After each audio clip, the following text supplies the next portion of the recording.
Donc ça, c'était 5 astuces pour ne pas vous décourager à courir et pour y aller de plus en plus constant.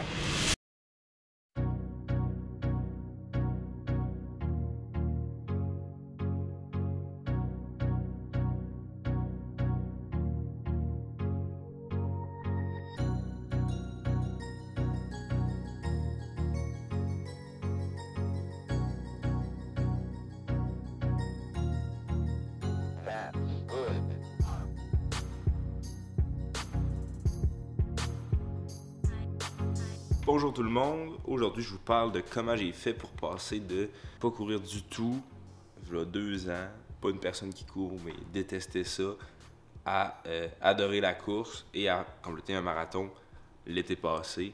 Donc on parle de ça aujourd'hui dans la vidéo.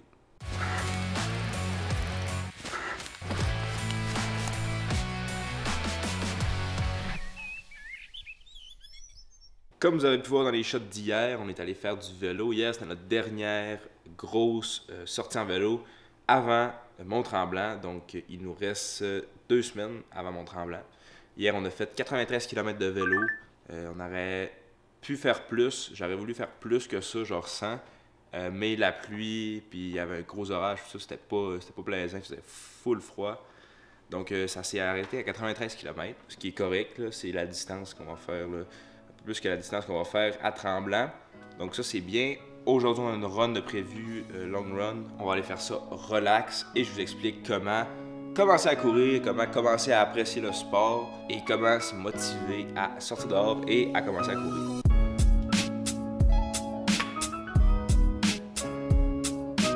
Le capteur cardiaque était dead pendant quelques temps. Je sais pas pourquoi, là, il avait pris l'eau, je sais pas, puis là, il a recommencé à fonctionner. Je pense avec eux qu'on va courir à Mont-Tremblant. Au début, je n'arrêtais pas de dire que je les aimais moins que les autres, mais plus ça va, on dirait plus j'aime ces chaussures-là, puis que je trouve qu'ils sont confortables, ils sont plus légers. Je sais pas, on dirait qu'ils sont comme plus douces sur le corps. Puis je pense que c'est ça qui va être utilisé pour Mont-Tremblant.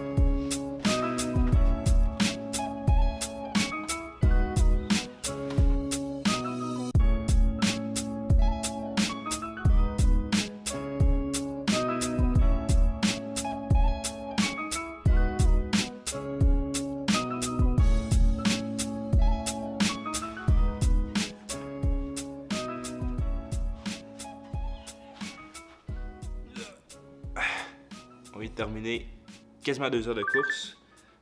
On a fait 16 km à genre 6,50 du kilomètre. Vraiment lent.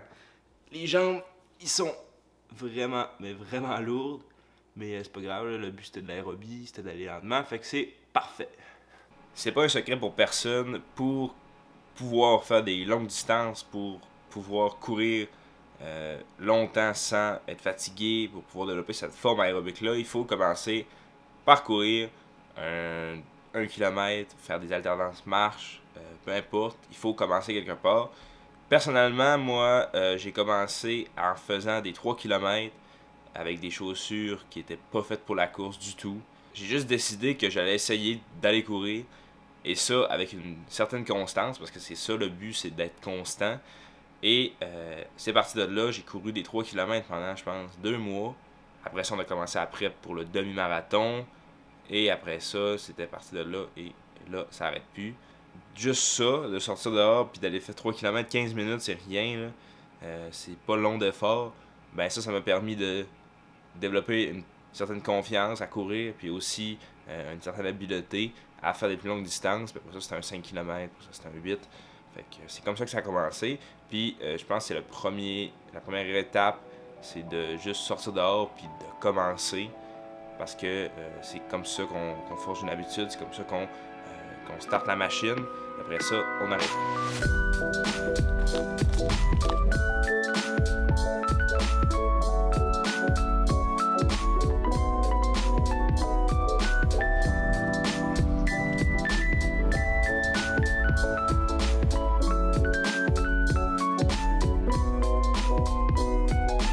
Il fait beau, très tranquille dehors. Je vais vous expliquer un petit peu là, comment prendre les actions pour se mettre à la course.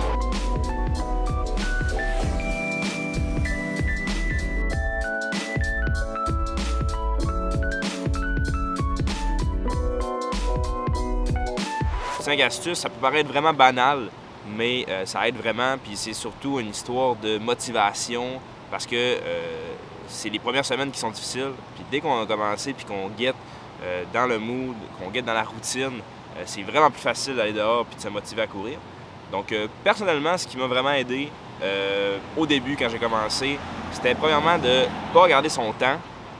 J'avais pas de montre au début, j'avais pas mon téléphone, donc les premières courses que je faisais, c'était vraiment au feeling, j'y allais pour le plaisir. Le fait de ne pas avoir le stress de temps, parce que c'est bien beau, là, on regarde le Strava de tout le monde, puis on voit les temps, les 4 du kilomètre, les distances phénoménales que tout le monde peut faire, mais quand on commence, ça peut paraître vraiment intimidant de voir les grosses distances comme ça. Moi, ce que j'ai fait au début, pour être sûr de ne pas mettre de pression sur la distance, sur ma vitesse, puis d'y aller en m'améliorant, puis aussi là, de me défier moi-même à courir et à m'améliorer à la course, c'était de ne pas regarder mon temps. C'était vraiment d'y aller pour le fun. Je me disais 15 minutes de course aujourd'hui, c'est ça que je vais faire. Et j'y allais pour 15 minutes de course. Donc ça peut vraiment là, être une bonne astuce pour ne pas se mettre de pression puis vraiment y aller à son rythme. Comme j'ai mentionné plus tôt aussi, la deuxième astuce, c'est être constant. Donc se dire, je vais aller faire 15 minutes de course le lundi, mercredi, le vendredi, à toutes les semaines. Ça commence par ça. Au début, le corps, il faut qu'il s'adapte. La course va être plus difficile, la récupération va être plus difficile, mais c'est vraiment en étant consistant et en y allant dans un horaire donné. Là, moi, ce qui m'a vraiment aidé, c'est de me mettre un horaire, dire cette semaine, bon, telle journée, je fais ma course, peu importe ce qui arrive, je vais faire ma course.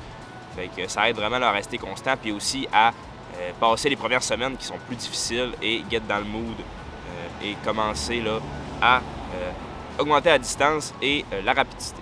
Une autre astuce que je pourrais vous donner qui m'a vraiment aidé personnellement, c'est d'explorer. Donc, de ne pas se dire « Ah, je vais faire telle boucle toutes les fois, ça fait 5 km, tata. » Moi, ce que j'aimais vraiment faire, c'était de me dire « Je vais faire, admettons que je me donnais un 5 km. Je disais « Je vais faire 2,5 km out, donc de chez nous de mon point de départ à je sais pas où. 2,5 km out, et ensuite, je vais revenir sur mes pas.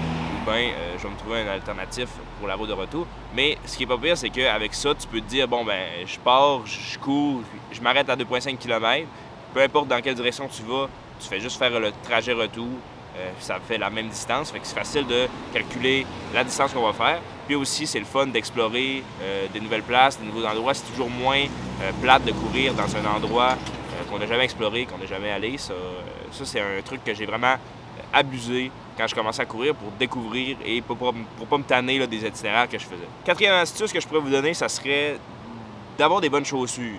Donc vraiment là, de prendre le temps de regarder ça, de magasiner ça. La première paire de chaussures, c'est souvent elle la plus importante parce que les blessures arrivent très rapidement quand on commence, puis de courir avec au début une moins bonne forme et avec des mauvaises chaussures en plus, ça peut être désastreux. Vous vous blessez, après ça vous dites c'est pas fait pour moi, je peux pas courir, mon corps est pas fait pour ça. Fait que avoir des bonnes chaussures, en tout cas personnellement ça m'a aidé parce que mes premières runs étaient vraiment difficiles. Je pense que j'ai couru un mois avec des chaussures vraiment pas adaptées à la course. C'était des chaussures de basket, genre c'est pas fait du tout pour la course. Puis en m'achetant une paire de chaussures, j'ai senti une différence totalement, puis ça m'a donné encore plus le goût d'aller courir. Juste les blessures étaient de moins en moins présentes, puis c'était encore plus le fun d'aller courir, donc je prenais encore plus de plaisir à y aller. Trouvez la paire de chaussures qui vous convient pour vos débuts, donc c'est vraiment là, important. Moi, ça m'a aidé là, à être constant dans ma course. Finalement, cinquième astuce, c'est y aller à son rythme.